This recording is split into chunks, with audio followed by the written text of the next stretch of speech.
Katanya dahulu kala, ada seorang gadis yang dilecehkan, lalu dilempar ke sumur itu. Tapi tubuhnya tidak pernah diketemukan, yang diketemukan hanya sepatunya saja. Tak sengaja terbawa saat ada warga yang menimba air. Makanya, sumur itu sudah lama sekali tidak digunakan.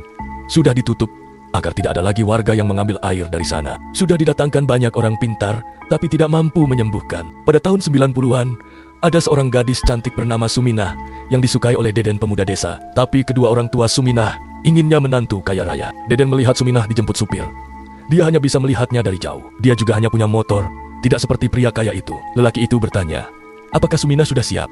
Mereka akan pergi ke lokasi rapat untuk tender lapangan golf. Lelaki itu adalah kekasihnya, seorang yang kaya raya, pemilik perusahaan kontraktor. Suminah membantu pacarnya untuk membujuk bos gendut itu supaya bisa lolos tender. Dengan tubuhnya atas suruhan pacarnya. Pacarnya bilang, Suminah harus membantu jika ia ingin mereka segera menikah. Suminah juga bekerja di kantor pacarnya sebagai sekretari. Dan tak ada yang tahu kalau Suminah juga pacar bosnya yang bernama Niko. Itu, Suminah percaya kalau bosnya itu akan menikahinya setelah bisnisnya semakin besar. Padahal, Suminah sudah dijual ke klien-klien besar untuk memuluskan bisnisnya. Pada suatu malam, Deden menawarkan untuk mengantar pulang, karena Suminah hanya selalu diantar sampai depan gang saja. Tapi Suminah menolak.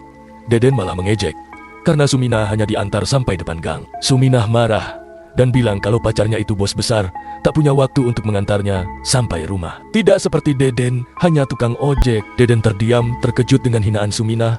Sementara Suminah pergi meninggalkan Deden. Keesokan harinya kampung gempar. Orang tua Suminah berteriak-teriak, bilang kalau Suminah hilang. Orang tuanya bilang, hanya sepatu Suminah yang pulang dan berlumuran darah di depan rumah.